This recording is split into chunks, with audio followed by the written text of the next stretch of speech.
training the Padawans, we pan outside of the control window to a nearby asteroid where we see, and please allow me to finish this because it's going to seem like a bit of a jump, we see Thanos, who was the villain teased at the end of the first Avengers movie. Now, Thanos, as you know, owns the Infinity Gauntlet, which has the Time Gem, the Mind Gem, the Power Gem, the Space Gem, and the Reality Gem. If he holds the Reality Gem, that means he can jump from different realities. This will be our link to the Marvel Universe from the Star Wars universe.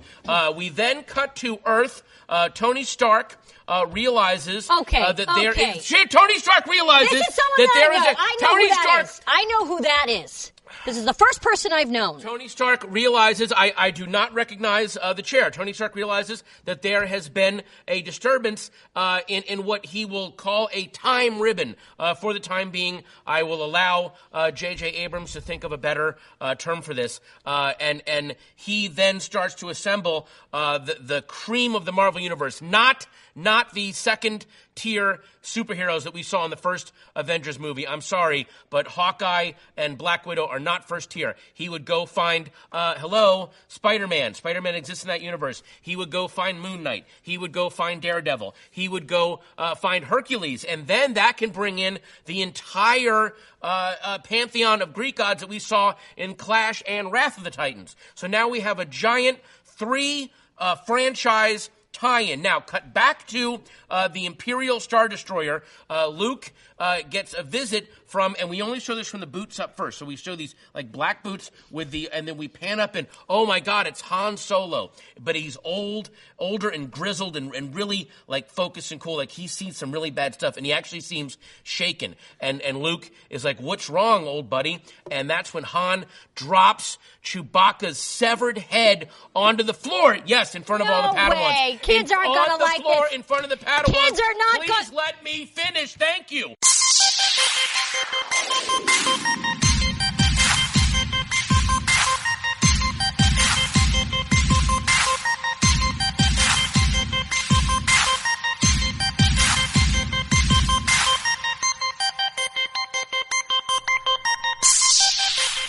Welcome, everybody, to episode 19 of the Pseudo Nerd Podcast for May 13th, 2016. I am your podcast host, Josh Kiser, and joining me in the studio today, the usual suspects, Josh Haddix. Hello, everybody. And Kyle Hoagland. I'm Josh Haddix. Hello, everybody. And that was great. I mean, you pretty much nailed it down. Thanks. But then also, I'd like to welcome in a special guest, our resident Marvel expert, Mr. Ryan Ciriaco. Thanks for having me, guys. It's good to be back behind a mic again. It's been quite a while. Yeah, Ryan, why don't you spend a minute or two just kind of brief us on, your background with the Marvel industry here and your knowledge and why we're bringing you in. Well, the Marvel industry, I have very little experience with the Marvel industry. I think the closest thing I had was, about 2.5 years ago, I was working at a talent agency in LA, and one of the guys that we represented, his name is Martin Donovan, he ended up playing this guy who played Mitch Carson in the Ant-Man movie. And my closest experience with actual Marvel Studios was relaying correspondence between our client and Marvel Legal while they were trying to lock him down for that role. But it was very, very cool because I got to listen in on a conversation where they were telling him plot points to try and sell him on the part. And I knew about his role as Mitch Carson for about 6 to 8 months before it was even released to the public that he was even in the movie, and he survives at the end of Ant-Man. He's that guy, I don't know if you remember in Ant-Man in the beginning where he was like a younger him and he gets his face slammed down by Hank Pym, and then he ultimately ends up kind of working in cahoots with Darren Cross in trying to get that Yellow Jacket suit in the wrong hands of Hydra, because he ended up working for Hydra as like kind of like a mercenary or whatever, or a soldier for hire. But he has another 2 pictures left on his deal, with possibilities for appearances on like kind of those one-shots or the TV shows. So kind of keep your eyes out for him. They may or may not exercise it, but the long answer to that is I've been obsessed with the MCU since 2008 and have immersed myself in everything that's involved with it, educated myself about the comics, kind of wanted to figure out where the differences and the similarities lie, and really happy to get into this part of the conversation where we kind of speculate based on what we've seen on screen and what we've read in the trades. So let's, I guess we can get right into it, right? Yeah, actually, I'm impressed. When I said Marvel industry, I meant more your background. I didn't even realize you had the connections there, but that's pretty awesome. Oh yeah, I worked in the entertainment industry for probably the better part of about 3-ish years in Los Angeles before moving out here. It's quite awesome. I do miss it. Obviously, can't be doing that in Cleveland, Ohio, but no, we're not quite that entertainment centric. No, I mean they are like filming a lot of the films here. Or by here, I mean Cleveland, even though I'm the one not from Cleveland now. Yeah, right. No, they actually just recently started shooting second unit stuff for the newest Fast and Furious here in Cleveland. And I know the Russos, the directors of Cap Winter Soldier, Cap Civil War, and the upcoming 2 formerly known as Avengers Infinity War Part 1 and 2, are, they're from Cleveland, and I think they're probably one large soundstage away from bringing the movie production back to Cleveland. So we'll see where that ends up. But, that would be absolutely enormous for this city that's already kind of growing as it is. So we'll stay tuned absolutely. with that. Unless you're the guy that works downtown like I used to, it was a nightmare when they were doing the Avengers and, what was it, the first Captain America or the second Captain America? Yeah, it's Winter Soldier was recorded there. Yeah. Speaking of Captain America, Civil War just came out this past week now. And while we talk about kind of Marvel going forward, we'll do our best to try to not spoil too much of Civil War. There may be accidental spoilers, so if you haven't seen Civil War yet and you're kind of afraid of any potential spoilers, you may want to hold off listening to this podcast till you go out and watch Civil War, and then we're going to be talking about Civil War in a upcoming podcast anyway, so go watch it if you haven't. It's pretty good. We'll do what we can not to spoil it, but it may happen a lot. Yeah, I'll probably say that we're going to definitely talk about Spider-Man. We're definitely going to talk about Black Panther, just simply because everyone knows that they have standalone films coming out. So I think those are kind of inevitable, right? Yeah, right. Absolutely. I feel like it's more one of the things of we might talk about characters that you might think die in the movie or do die in the movie. So if we're talking about them, it might ruin that, if you will. So kind of one of those types of things. I'll probably. So as always, we always find some way to tell people not to listen to our podcast. That's the one thing that we're really good at. Is we do whatever we can to try to alienate keep listeners as many people away. as we can to listen to our podcast, and it's been very successful, as I can see. We're really good at doing that. But no, I will say this. I'll guarantee a spoiler for the mid-credits scene, the mid-credits stinger. So that's a guarantee that I will spoil that, because that will come up in conversation. Yeah, okay. That is true. Yeah, that makes sense. Absolutely. But we sort of left last week's podcast off talking about the Infinity Stones and Thanos, and that's really the big overlying story going forward in the Marvel Universe. So why don't we open things up there? And I guess we should probably talk first about the remaining Infinity Stones. I believe one is the Time Stone and Soul Stone. Soul Stone. Okay. I'm guessing one of them is going to be showing up in Doctor Strange. I think there was rumors that the Time Stone is going to show up there. you have to assume that they're coming up in one of these upcoming ones because we don't have many movies left before Infinity War where they would show up, right? I don't know. I feel like I don't know. I'm not too much into the comics, so I don't know whether or not it's already been kind of told in a different story. But to have 2 Infinity Stones on planet Earth, unless somehow one of the stones just made its way here. But to me, I feel like the Guardians of the Galaxy movies and Thor were always kind of like the good way of introducing, since both those are kind of otherworldly, outside of planet Earth. That to me has always been like the good opportunity to introduce, one of the 2 missing Infinity Stones. Now, obviously, there's going to be a lot of explanation for how Doctor Strange gets his abilities as far as this arc, and maybe an Infinity Stone's going to give us that portal in. But I don't know. I have a hard time believing that you have these really powerful artifacts, and 2 of them were at one point on the same planet. Because I know the Tesseract was pretty much here, and the Mind Gem ended up here thanks to Loki and Thanos. But then I have a third one on Earth. I don't know. I feel like that's kind of a stretch. No, I agree with you, Hougie. As far as Guardians and Thor are concerned, those are kind of like the 2 biggies in the cosmic universe, the MCU, the Marvel cosmic universe.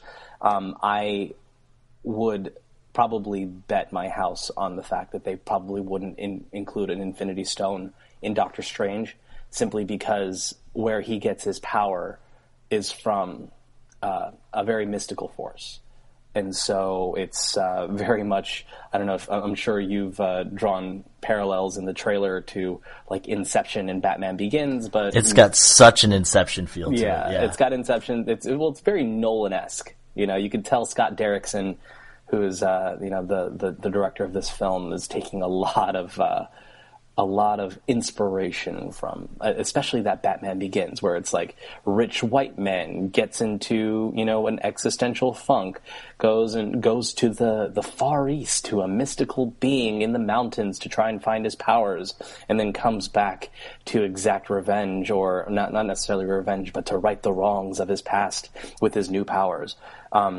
Just that description alone either tells you Batman Begins or Doctor Strange, which, by the way, though, kind of going into the whole Doctor Strange of it all, I know we're kind of like veering off topic a little bit, but Doctor Strange, this, at least the way the trailer depicts this particular plotline, they're staying very true to his origin story. Maybe little details here and there, like the Ancient One being a white woman, or Baron Mordo being a black man, are the only differences here, but essentially they're following it that. But going back to the Infinity Stones, I will also bet a lot of money on the fact that the Soul Gem, I would say specifically the Soul Gem, will probably end up in showing itself somehow through Guardians of the Galaxy, with the caveat that it would show up if the inclusion of a character named Adam Warlock ends up showing his face in the next Guardians movie. And who is, you'll have to excuse my ignorance on this one, I do not know who Adam Warlock is. So can you give a little bit of a synopsis on him, or a brief discussion there? Well, I guess I'll try and be as brief as possible, because he is a very, very kind of detailed and storied beginning. But essentially, Adam Warlock is at one time, actually for a long time, a member of the Guardians of the Galaxy, and at one time he was one of the leaders. And then, if you have at all followed or read the Infinity War comic book series that came out in 1992, Adam Warlock plays a central role in the entire story, as insofar as he is actually the keeper of the Soul Stone. And when at one time he had the Soul Stone in his possession and had actually all of the gems in the Infinity Gauntlet and wielded it and used the power of the Infinity Gauntlet to take out the good and the bad parts of his personality, of his soul, only leaving a logical being to be able to responsibly handle the power of the Infinity Gauntlet. That goes into like a very kind of nuanced part of the story. But that being said, there's been a lot of speculation of whether or not Adam Warlock will end up in the MCU with the Guardians of the Galaxy. One of the biggest Easter eggs that's still been debated to this day is in the Collector's showroom. In one of those tanks, what may look like one of those Chitauri dragon type things, like kind of in that fluid, also has been said to look exactly like the metamorphosis cocoon for Adam Warlock. So, I do remember hearing about that now that you mentioned that. Mm-hmm. But I guess I didn't realize who it was at the time, but I do know what you're talking about. I remember reading about the cocoon before. So that's an interesting thought. Here's a question for you. That my parents actually asked me this after they saw Civil War. What's a Pokemon? No. And I know you and I talked about this, Ryan, on the way home from Civil War, about how Vision has the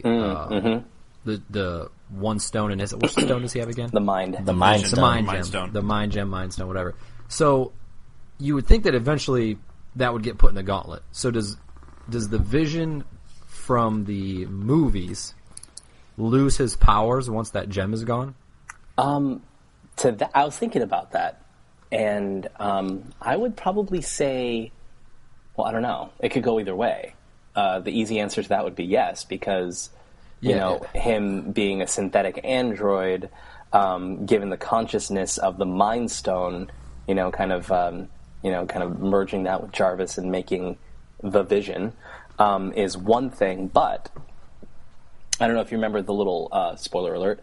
I don't know if you remember the little speech that he made when he was. I was just going to bring this talking to Wanda, and because he and Wanda both got their powers from the Mind Stone, right? They originally came from Loki's scepter.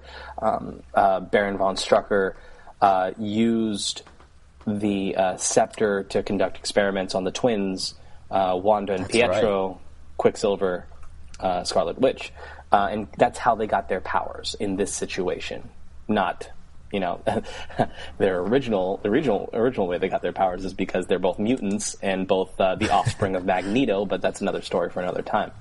Right. But yeah, so they both have this link to each other aside from kind of like being kindred spirits and, kind of Vision developing like emotions and feelings for Wanda or whatever, but he was alluding to the fact that he is continuously trying to understand the Mind Stone and then eventually find a way to control it and or even be completely rid of it altogether.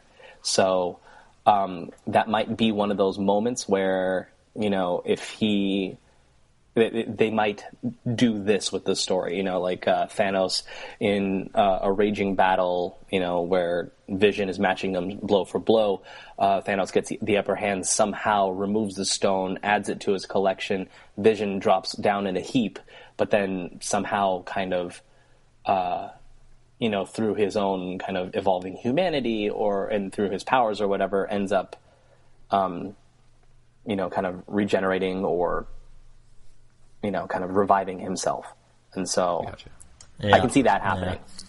I could too, especially because of, to your point, that conversation that was made. Like I think there's a reason that conversation was discussed. It's almost a light foreshadowing for what they could do in the future with the Mind Stone. Well, right. Well, yeah, in film 101, nothing in a film is there by accident. Right. And a lot of this has been at least plotted out to some loose degree for everything going forward. So that it, like you said, it's no coincidence that was brought up. Right. When you alluded to it last week in your your episode, I think it was episode 18. We were talking about the MCU and Feige, and this is probably the purest and best example and best form of long-form storytelling that we've seen in cinema ever. This is a story that's being told over the course of 8 years, and it still has at least another 3 or 4, maybe 5, until this complete story arc is completed. And then it's inspired others, other studios, other franchises, other everything to, continue to have one specific through line that's weaving itself in and out of different characters and different stories to tell one longer story. And so, again, these things are all plants, and like script writing is all about setups and payoffs. Whether in a regular movie where it's, like 120 minutes of a story, you set things up in the beginning to have them pay off in the middle or the end.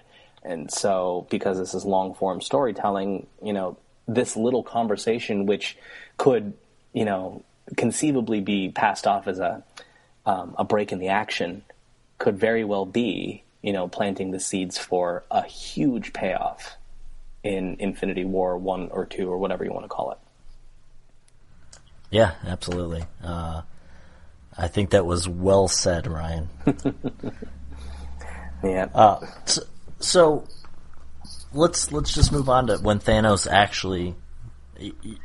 gets all the Infinity Stones and puts them in the Infinity Gauntlet, right? I mean, like, that's gonna happen. It's a foregone conclusion that is at least going to be. At the very least, the Gauntlet's going to have all the gems, whether Thanos does it or not. But I feel like it will be. I think the Gauntlet's going to be used to its fullest extent in some way, shape, or form. So do we think that it's going to be, that's what part 1 of the Infinity War, whatever, that's what we're calling it for right now. I know they're going to change the names going forward, but let's assume that's the name of it for right now. Is part 1 going to be him retrieving all of them, or does he have them all by the time part 1 starts, and part 1 is just him doing whatever the hell he wants to do now that he has all the Infinity Stones? Well, I think we see Thanos much earlier than the Infinity War movies as far as obtaining one of the other stones. I do think that once the war begins, he is in possession of at least 1, maybe even 2 stones already. I don't see him having all of them when the war begins, only because, some of them are, we don't know the whereabouts of 2 of them. I think we assume that at some point if he meets Vision, he'll find a way to extract it. And the other, I said, as far as the Tesseract or anything like that, I think he can get to that. I'm very curious if whether or not these other Infinity Stones make it somewhere on purpose by the heroes to use against Thanos, but then also exposes the chance that he could get it just because it's there, it's not being guarded anymore. But the way I see it, I think Thanos shows up in either Guardians 2 or Thor. I think by the end of at least Ragnarok, he has 1, if not 2, Infinity Gems or stones or whatever this arc's calling them now. I think he has at least 1, maybe 2. I wouldn't be surprised if he gets the ones from Odin's treasure room in Thor Ragnarok, whether it's at the end or whatnot. But that's only 2 movies before the first part of Infinity War, so it would make sense. Right, and I mean, the movie that's in between Ragnarok and Infinity War is Black Panther, which I know is a little off topic from what we're talking about right now here. But do you think Black Panther, the movie itself, is going to have much connection with the Infinity, storyline as far as the stones or the gauntlet? Maybe at the end.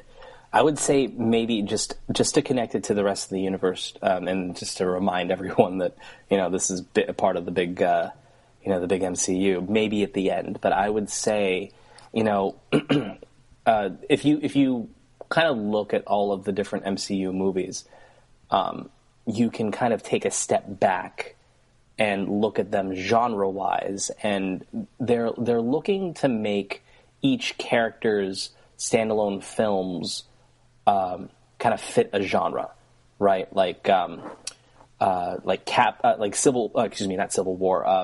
Winter Soldier is both. If you kind of look at the structure of the film, it's a geopolitical thriller. If you look at Guardians of the Galaxy, it's your your classic space opera. The Doctor Strange film is going to be your first trip into the occult side of Marvel, and then actually it's funny, people are calling Thor Ragnarok an intergalactic buddy road film. It's going to have a little bit more humor That's than interesting. usual, and the buddies are actually going to be Thor and Hulk. And so I could see that, though. yeah, and that's essentially what all of this is. And so, in kind of looking at the Black Panther film, it's probably going to have more political undertones. There's probably going to be. I've been reading so much speculation that because Bucky is on Wakanda, spoiler, because Bucky's on Wakanda, and because he kind of feels obligated to kind of help T'Challa with whatever it is that he needs help with. I have a feeling that's where we're going to see Bucky again, and it's going to have kind of, obviously you're going to have a glimpse onto Wakanda, this brand new world, this mysterious country that no one knows about. Obviously it's fictitious, but you'll see that the elders of Wakanda have concealed Wakanda from the Western world for this whole time so that it doesn't get corrupted, and that is why Wakanda itself is the most technologically advanced country in the world by leaps and bounds. For those of you that saw Civil War, you'll see just a small glimpse of that, not only in that mid-credit stinger where we see, again, spoilers, that Bucky's getting put back on ice. The facility that looks exactly like, I don't know, episode 2 in Geonosis where Obi-Wan found all the clones. And then, but you also see like the technology of Black Panther's suit, which is a vibranium weave. It's lightweight, but it's also ridiculously strong and bulletproof. You saw like a 50 cal bullet being shot from a helicopter down to him, and it just bounces off him. And then he has that really sweet jet that has like stealth mode and all that kind of stuff. Was able to follow Tony back to Siberia to find Zemo and the rest of our heroes in Civil War. So you're going to see all of that, and then that's all going to come into play with him eventually joining the fray with the Avengers. And did they, and it's kind of just on the topic of Black Panther, did they tell you that it's a vibranium that his suit's made out of, or is that just sort of assumed at this point? It was mentioned in Civil War. Was it mentioned? Because I think either Captain America says it, or says like, is that made out of vibranium? I think he like asks out loud. I think during that car chase after the end, he asked him if it was made out of vibranium. I don't think he ever said yes or no, but I think that's when they were all kind of arrested and taken by the police. Yeah, that sounds about right. So are we thinking? Well, Ryan mentioned that he thinks that this Adam Warlock could show up and could be pivotal in defeating Thanos. So obviously you're going to have this huge epic battle that's going to take place. I mean, it's going over 2 movies. It's everything that Marvel's been building. If you could say since 2008 when Iron Man 1 came out, this is where they've been building for. This is going to be their main event. So, one, they can't drop the ball on Thanos. He has to be absolutely massive. He has to be destructive. He has to have. You have to feel. I think it needs to have a dark ending to that part 1. Like it's, there's no glimpse of hope going forward. Like, what are they going to do to stop him? Kind of feel to it. And with that, I think there's going to have to be some deaths to major characters leading up to this point. I don't know if you guys agree with that or not, but I wouldn't be surprised if some of these major, Captain America, Tony Stark, I mean, those kind of people, I could see getting killed off in Infinity War. So going back to our conversation about setups and payoffs, you remember after the Avengers kind of lay siege to that one little bunker castle type thing in, how was it, Sokovia? Or Romania, wherever that was, at the beginning of Age of Ultron. Tony, one of those Russian-sounding cities. Yeah, Tony grabs the scepter. Wanda comes up behind him, does her little, finger gymnastics, and then he ends up seeing a vision of him standing over his friends, fallen, Captain America's shield broken, everyone dead except for him, on, like, I guess a moon surface or something, some dark, desolate place where it kind of reminds me of Thanos' happened. throne room. Mm-hmm. Like when we see Thanos, it kind of has that same look, like where he sits. Exactly. So obviously that was really more of kind of the impetus for him starting the Ultron program, agreeing to the Sokovia Accords, all of that kind of all that kind of stuff. But really, I have a feeling that, and it's a storytelling device. In a script, there's always, actually in successful scripts, it's not always in a script, and usually when it doesn't exist in a script, it's really not that compelling or that good. But there's a moment in every script, whether it's Casablanca or Night at the Museum or, The Godfather. Debbie Does Dallas. Yeah, well, I think you'll laugh when I say like this device. It's called the All Is Lost moment. Okay, it's basically, I don't know, like all is lost. Debbie Does Dallas, maybe just her pants are lost. But yeah, it's the all is lost moment. It's that time where things go to crap, and then things go to crap even further, and then when you think things can't get any worse, they get a tad worse, and then you're like, oh shit, where the hell is? Do we have a explicit language? Oh, no, you're fine. Okay. You can say whatever you want to say. Yeah, go for it. Shit, fuck, piss. All right. Cockballs. Don't gotta celebrate it. And so yeah, it could very well be that all is lost moment at the end of part one. Now, I'm saying part one because I think we talked about this after the movie.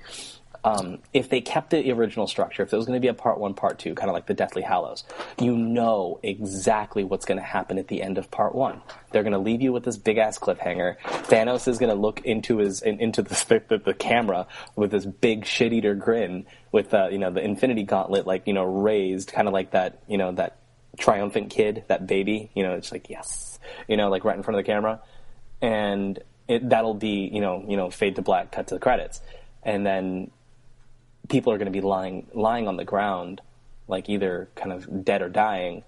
And I have a feeling that, I think you're absolutely right. There's going to be some significant deaths on this one, but there were significant deaths in the comic book series, and I think anyone that read it should never really be too sad about it, because there's little things called the Time Stone and the Reality Stone and the Soul Stone, which, even if they're even remotely close to what they do in the comics, can bring people back to life.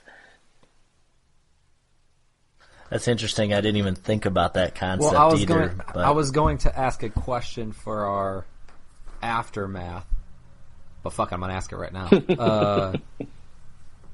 Do they pull a Days of Future Past or whatever and reset everything? Not yet. After Infinity Wars Part 2. They can. I don't think they do that quite yet, because I was going to get to that in a little bit too, because I was thinking about, because I think I know where you're going with this. I think what's going to happen with when eventually they have to recast Yeah, recasting. Right. There are 3 untitled Marvel movies that are coming out after Avengers, and no one knows what they're called. Maybe it's a reboot of some things. And this is all kind of pending certain rights being reverted back to Marvel Studios, okay? Because I did my research on this, and initially, before I did the research, I was like, who are the big bads, okay, that the Avengers have kind of fought against, and that have larger implications, that have more than one movie's worth of intrigue and global intrigue, and something that could, be world-ending. Josh, Right. you and I talked about like the Masters of Evil, and Zemo is the leader of the Masters of Evil, and we were introduced to Helmut Zemo in this past movie, but he really didn't do much, and he definitely doesn't resemble the classic Captain America villain that and nemesis and rival that he's been in the comics. He's kind of a little bitch. And so he's a puppet master. He's like definitely pulling the strings behind the scenes. But the Enchantress, who is a classic Thor villain, Abomination, the Executioner, who is also a Thor villain, and then a couple people here or there. I'll actually kind of look it up while we talk about this. That's not really the stakes aren't that high. I would see the Masters of Evil as a potential set of villains for a standalone film, but that's it, right? But I was thinking about this, and really, the only other villain that makes sense on a global scale, on a multiple story arc, is a guy named Kang the Conqueror. Okay, are you guys familiar at all? Is that like Liu Kang from Mortal Kombat? His moves are a lot more difficult to pull off. Not the forward kick, forward low kick, forward Or punch. hold B for 5 seconds and do by the bicycle kick? Yeah, he had the easiest fatalities and the easiest moves. He's kind of a cheap character. I think he was sort of like the introductory character to like get you to play Mortal Kombat. Like it was sort of just the beginner's one. Like you could learn how to play the game playing with him. I think he was also always the top left character. So if you just like selected the first person, like that's who you got with. And it got like in the arcade game where if you didn't have difficult. time to select a character and it times out after 10 seconds, you just defaulted to Liu Kang. And you could always do his moves in the arcade because you knew that they were always the same button combinations. Yeah, it's kind of cheap, but yeah, I guess it was either that or Scorpion. Back, high punch, get over here, down, high punch, and uppercut and repeat. Yep, yeah, that's the standard go-to right there. What the hell was I talking about just now? No, Kang the Conqueror. Yeah. Okay, so he. I like to get people off I do. It's topic fine. a lot. It makes it fun. No, Kang the Conqueror is a Kree individual. The Kree is like a race of people. They Ronan the Accuser was part of the Kree people. He's obviously a Kree that went rogue. The Kree were introduced in Agents of S.H.I.E.L.D. as kind of the civilization whose I guess DNA or technology or something like that is creating these Inhumans, and it's also right. excuse me. It's also how Carol Danvers gets her powers. And for those of you that don't know who Carol Danvers is, that is the pretty little thing that ends up becoming Ms. Marvel, aka Captain Marvel. And so she gets exposed to some Kree stuff. I don't even know how they're gonna denote it or whatever, but it's Kree stuff. She ends up getting her flight, energy manipulation, all that kind of stuff. Excuse me, I'm gonna drink water. And then, but yeah, the Kree, Kang the Conqueror ends up time traveling. Okay, traveling back to kind of present day or wherever we end up after the events of the Infinity Wars, and he ends up wanting to I think either destroy Captain America or destroy the Avengers, because eventually it is because of the events of, or the influence of the Avengers that, his planet gets destroyed. And so that's why he wants to go back in time and to, change the future so that he can avoid this kind of stuff. All the while, he's kind of mucking things up for our heroes.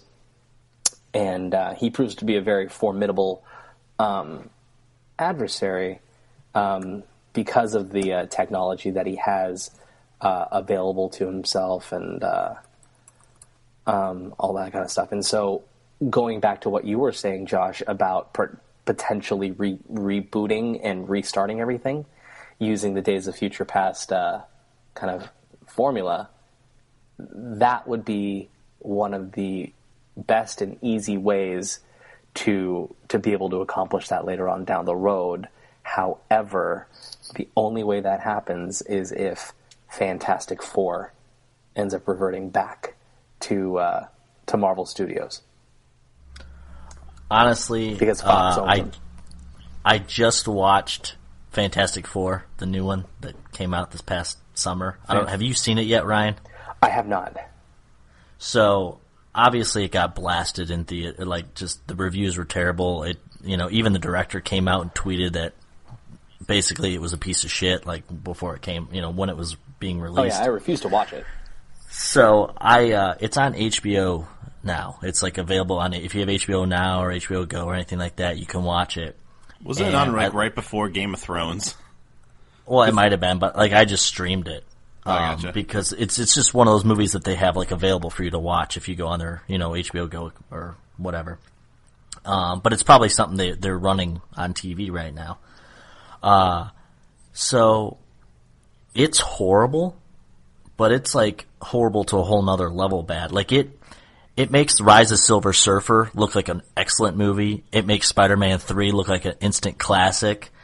I'm telling you, it is one of the worst movies I have ever seen. The way they get their powers is laughable.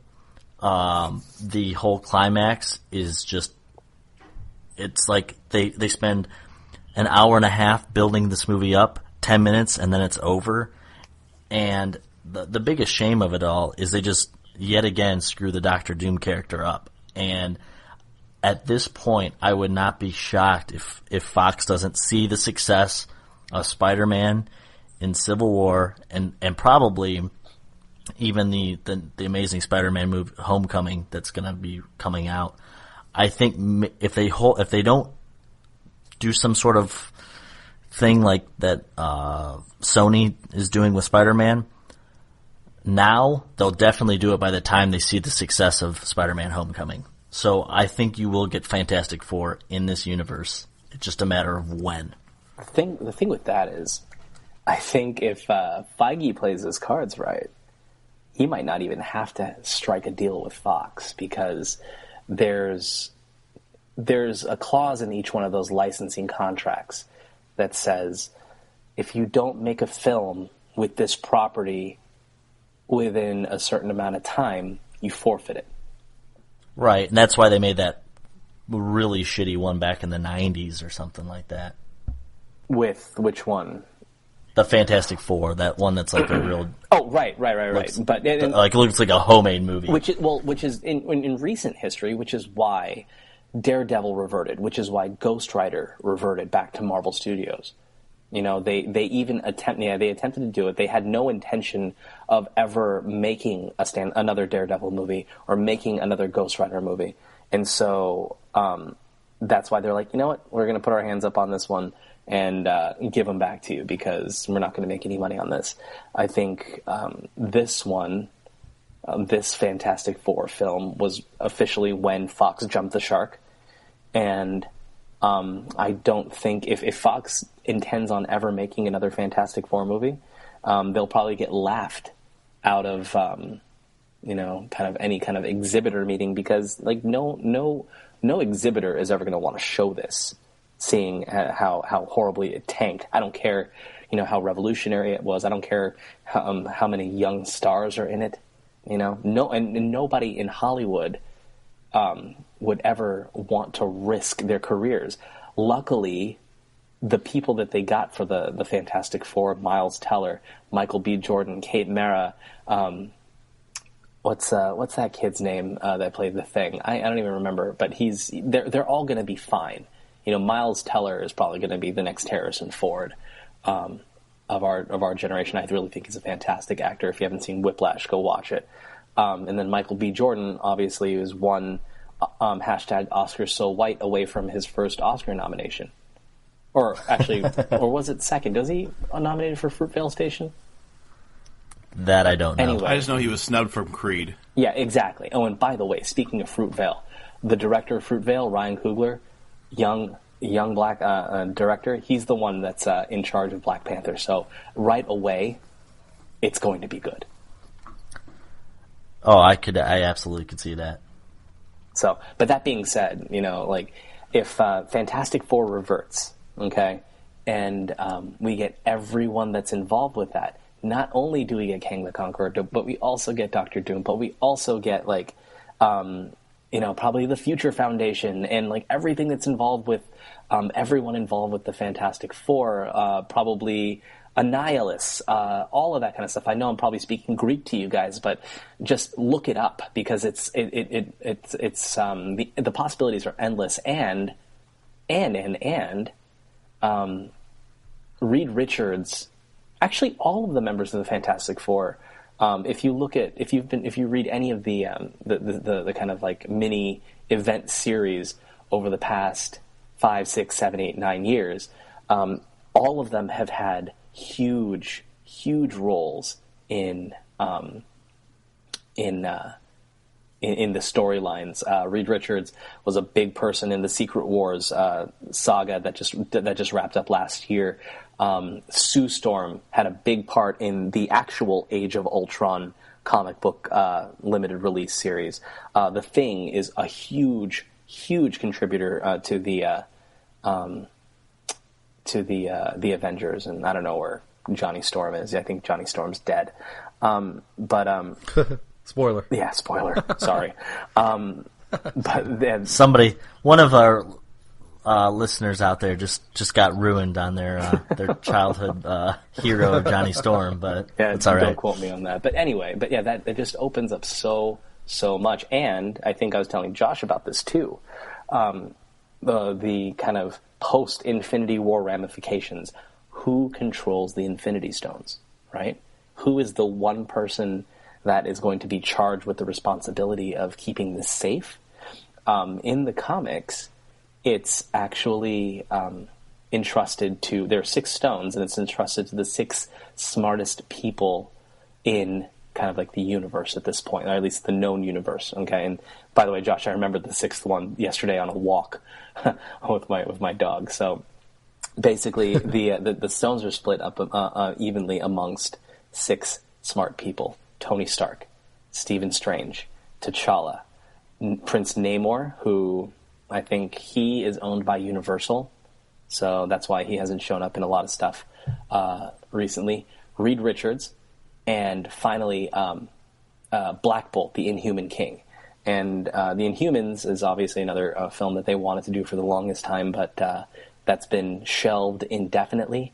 I'm sure they'll make it eventually, but no one knows when the Inhumans are going to be making their way to the big screen. But Black Bolt, the Inhuman King, is the 6th member of the Illuminati, which is the organization that takes and keeps each Infinity Stone. I take it they couldn't trust Bruce Banner with one? If there are 6 other people way smarter than Bruce Banner. Where's the gauntlet go? I don't know. Back to the throne room, the trunk in the basement. So we were talking about this also, I think, last week. Is there the Infinity Gauntlet? Is it one glove, or is it actually like a pair of gloves? Kevin Feige has gone on record and said that any glove maker will always make 2. Yeah. So he never actually answered the question. I mean, he I mean, you can say that, but then we know Thanos has a gauntlet. I just feel like something that has the ability to have 6 stones, or the 6 Infinity Stones in it, why would you have a second glove when it feels like the whole point of it is to fit one glove with all the gems? What if somebody has like Because a left arm cut off and they only have a right hand? Oh, because we're going to fight Thanos the lefty, so he has to make sure he has the left glove. Well, that would be crazy. What if you just cut his hand off and he has the wrong gauntlet? Does then? the gauntlet that's how work? they stop Does the him gauntlet right there. work if you have just a couple of gems? Not saying that it works at its full power, but does it actually serve any purpose having even one gem in the gauntlet? I would say it's like a receptacle, kind of. If you remember in Guardians, how Ronan joined the Power Stone with his hammer. It's kind of like a conduit through which you can actually harness the power. So I would venture to say yes, and I guess classically speaking, if you I guess in the comics, if you actually combined certain gems together, they actually grant you different powers. So it's like set bonuses in World of Warcraft if you have just a couple. Or like pieces. the Mandarin's rings. I feel like that the Mandarin's rings was something like that too, where different ones he would wear would give him different powers. Right. No, Which they nailed perfectly in Iron Man 3, right? Oh, they nailed it. Yeah. Hello, my name's Trevor Slattery. So much wrong with Iron Man 3. Yes. But I guess going back to that, some people would say that. Have you guys seen the one shot, All Hail the King? I have no idea what you're talking about right now. Marvel one shots are short films that they made for kind of DVD releases, and it's maybe about 10 minutes, 15 minutes, giving you a little smaller glimpse into the the universe or whatever. The first one. Are these like animated or are they? They're live action, and Okay. the one that I'm referring to is All Hail the King. It was actually with Ben Kingsley. Kind of follows him in jail. Oh, right.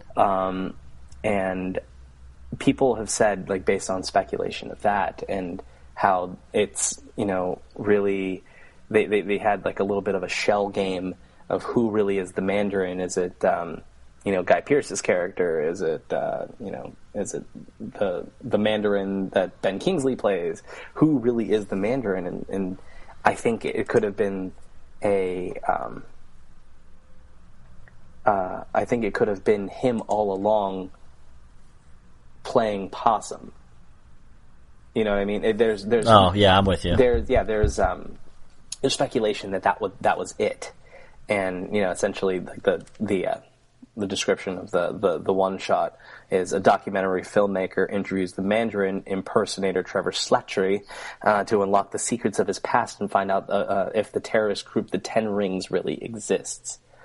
And so you can actually look it up if you want to watch it when this is all done.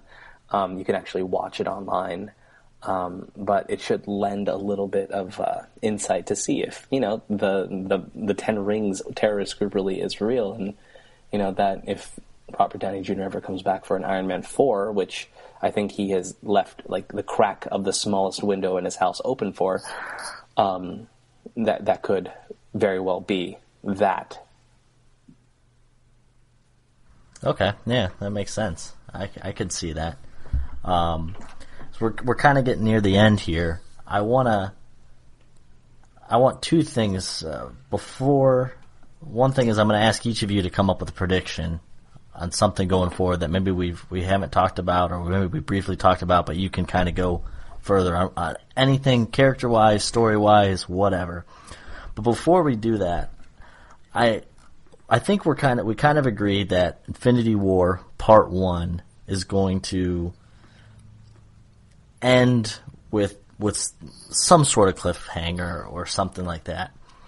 Well, before Infinity War Part 2 comes out, we have Ant-Man and the Wasp and we have Captain Marvel that are due to take place in between there. How do you put a movie like Infinity War on hold and then just have like two one-off movies? Captain Marvel, I could see maybe sort of tying in with it, but like the Ant-Man and the Wasp, like I feel like it's just like, oh, all this shit's going down, but here's a little side story. Like, how do you make that organic to the? You do it by having the Infinity War not take place on Earth. First off, You might have somehow, obviously Thor has the ability somehow, or at least Odin has the ability to, move around or transport here and there, also with the help of the Tesseract. But the way I see it is Ant-Man and the Wasp can still happen, Captain Marvel can still happen on Earth, while the Infinity War has already begun somewhere else. Because once, like we were already talking about with that vision with Iron Man, when it looks like all of them have been defeated, which a lot of people are already speculating that could be kind of what it looks like at the end of Infinity War 1, even. It obviously doesn't take place on Earth. So, or at least looks like it doesn't take place on Earth. So that's the easy way out is just take Infinity War and move it away from Earth. That way, Ant-Man, Wasp, Captain Marvel can still have their story on Earth. But isn't that just a big cock tease? I think Captain Marvel will be like her origin story, which then leads into Avengers Infinity War, whatever the hell it's called, Part 2, where they'll need her. But I agree with you. I'm not sure how they handle Ant-Man and the Wasp, especially since you just saw them use Ant-Man in, well, spoiler alert, he's in Civil War, so they use him when they need help. So, I mean, yeah, why isn't he helping them in Infinity War Part 1? That's a good point. Okay, real quick, Ryan, why don't we start with you? What's your big prediction or thought on going forward? Anything with the Marvel Universe? Oh gosh, so much pressure. I really don't know. My big prediction: Chris Evans and Robert Downey Jr. extend contracts. Interesting. The reason I say that is my big prediction was they're both going to be dead by the end of Infinity War, and Marvel does not bring back Iron Man or Captain America into the universe for a very long time. Are these bold predictions, or are these things that you really think are going to happen?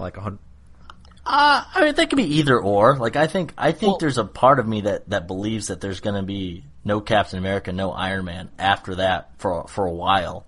But no, you're probably closer to the truth. From what I understand and what I've read is that they're really kind of grooming Chris Pratt to be the leader of the MCU, the focal point of the MCU, and then transferring that that spotlight over to whoever ends up playing Carol Danvers and whoever Paul Rudd is actually kind of proving himself to be a nice addition to all of this. They're talking about Kevin Feige really wants to do a standalone Black Widow, and so really kind of shifting that focus away from Cap and Iron Man is definitely something that that Marvel Studios wants to do.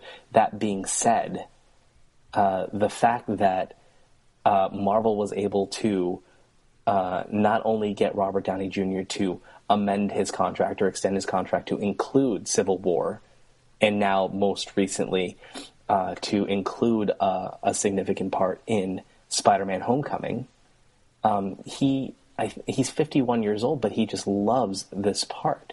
Yes, he is Iron Man. He is Tony Stark. Absolutely. And as long as he's physically able and doesn't look like he's 51, just like Tom Cruise, who is about, I think, 52, by the way, and he still plays like someone in his 40s who is dangling off the side of planes and shooting guns and riding motorcycles and being a spy. He's been playing Ethan Hunt since 2000, right?